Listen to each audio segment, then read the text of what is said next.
Let's jump right in, shall we? Welcome to The Explainer. Today, we are collectively taking a massive, deep breath and just stepping away from all the chaotic noise of the modern tech world. We're going to explore the really beautiful, highly structured concepts inside Ravindra Nayak's work, specifically the data science superagent, building the mind before the machine. Look, if you've been trying to learn about artificial intelligence lately, you know it literally feels like standing in a hurricane of new terminology. But Today we're finding the calm center of that storm. We're going to build our understanding layer by layer, focusing entirely on first principles. Let me ask you something. Do you ever feel totally overwhelmed by the frantic pace of AI, machine learning, and data science?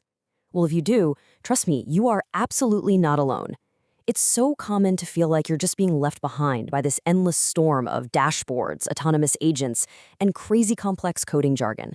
I mean, one day you're told you absolutely have to learn Python, the next day it's deep learning, and suddenly everyone is talking about vector embeddings. It's exhausting, right? We're basically handed fragments of a map and told to sprint long before anyone has actually explained where we're going. And honestly, that brings us right to the core philosophy of our explainer today. Start from what is true, build from there. What a grounding thought, right? Instead of frantically chasing the newest AI trend or, trying to memorize the shape of a machine, we need to strip away the panic. We just need to understand the pieces. If we start with a really solid foundation, a clear understanding of what we are actually trying to achieve, the complexity of AI stops being frightening. It actually starts becoming logical. So let's start from what's true, and let's define our terms. Take a look at this definition of data science. It is the disciplined practice of using data to understand reality better, support better decisions, and build useful systems. See how that completely reframes our goal? We so often think of data science as just a pile of trendy tools, right? Like some fancy performance of complex math. But it's not. Reality is messy. Businesses don't move in straight lines. Humans are inconsistent. Sensors fail. Data is really just a trace of that messy reality. Our job isn't to build some flashy model. Our job is to use those traces to help real people make better decisions, instead of just guessing in the dark. Moving on to Section 1, the grounding. What problem are we solving? Okay, notice the massive difference here between mere motion and actual direction. Over on the left, we've got a super vague technical request. We want an AI agent, or, we need a dashboard. Listen, that is not a problem statement. That is just a technology desire, it's ambition without any edges. But now look at the right side. Analysts spend hours manually checking inventory. Boom, that is a real business problem. It identifies a specific situation, a consequence, and a decision that needs to be made. You see, an AI model isn't the problem. The decision is the problem. If we just solve the technical request without understanding the grounded human problem, we end up building really impressive things that literally nobody needs. We absolutely have to build the mind before the machine. Which brings us to Section 2, the foundation. Data as evidence, code as logic. All right, here are the core foundations we actually need to build our data science superagent. We've already talked about McCollum problem framing. Next up is treating data as traces of reality, as actual, hard evidence. Then we have Python. I know beginners are often terrified of coding, but here's the secret. Python isn't some magical spell you have to perform. It's simply a clear thinking tool. It's just a way to express your logical rules so a computer can repeat them for you. And finally, math.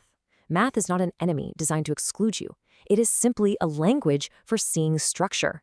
And we layer these concepts progressively. If you can understand basic ratios and algebra, guess what? You are already thinking like an AI. Let's actually look at how that math works in practice, because this is fascinating. The crucial point here is understanding this rapid, structured progression of how AI processes reality. In second 1, you have raw data. Let's say your movie viewing history. Second 2, that data becomes numbers. Second 3, those numbers are treated as coordinates. By second 4, those coordinates become points in a high-dimensional space. Second 5, the system measures the distance between those points to find similarity. And by second 6, that similarity drives a prediction. Data becomes numbers, numbers become points, distance creates similarity, and similarity gives you a recommendation. It's just a highly structured mathematical engine. How cool is that? Now for Section 3, the build. Constructing the data science superagent. I love this concept, the line that learned to listen. This beautifully captures the absolute essence of machine learning. You see, a model starts out as just a simple line, a structured guess. It's definitely not perfect right out of the gate, But it is honest. It makes a prediction, compares it to reality, measures its own mistake, and then it adjusts. Every dot has a story, every error has a lesson. That little mistake book concept, that's exactly what a neural network is doing under the hood. It asks a better question, measures the error, and improves its role. And we can unmask that entire mathematical process with these 5 super simple steps. Seriously, whenever you hear some intimidating AI story, just break it down like this. First, find the actor. What is actually making the decision? Second, find the input. What signals is it observing? Third, find the output. What is it trying to produce? A label or a number? Fourth, find the mistake. How do we know it's wrong? In math, we call this loss. And finally, fifth, find the improvement rule. How does it get better? That's your gradient descent. Behind literally every complex AI buzzword is just this simple, structured loop. Moving to section 4, the climax, seeing the pipeline of intelligence. Let's make all that abstract math beautifully concrete. You know when a streaming platform says, hey, you might also like this? It isn't reading your mind. Look at the taste profile on the left. Let's say you watch action, romance, and comedy. Those simply become numbers, 8, 3, 4. That is an input vector. The system then uses a mathematical function to find similar vectors in its giant database. The closer the vectors are in mathematical space, the higher the similarity score. So an output of 0.89 for a comedy action movie, that just means the distance between what you like and what the movie offers is very small. It's literally just geometry. And this brings us right to the level 1 perspective of artificial intelligence. Look at this pipeline. It is incredibly empowering. Input, math, decision, improvement. Data is fed in, functions turn that data into useful outputs, the machine generates a score leading to a decision, and finally, learning occurs by measuring the error and adjusting. Whenever AI feels too complex, I want you to return to this pipeline. Don't think about millions of parameters or magical large language models. Think about structure. It measures, transforms, decides, and corrects. That's the whole shebang. Let's wrap things up with section 5, the resolution, human review and empowerment. Here's the thing. A strong AI system absolutely requires disciplined, structured human communication. Whether you're prompting a generative AI or building an automated agent, you can't just throw a vague request at it. You need a canvas handle.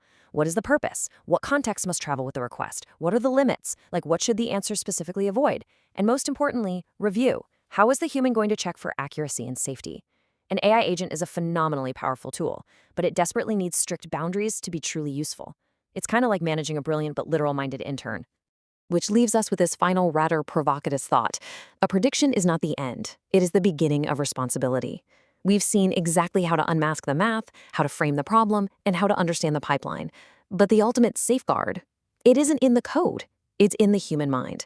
The machine can calculate, for sure, but only a human can actually understand consequence. So as you go out into this crazy, fast-moving field, remember to build the mind before the machine. Understand the guess before you trust the system. So what do you say? Are you ready to take responsibility for the intelligence you build? Thanks so much for exploring this with us today.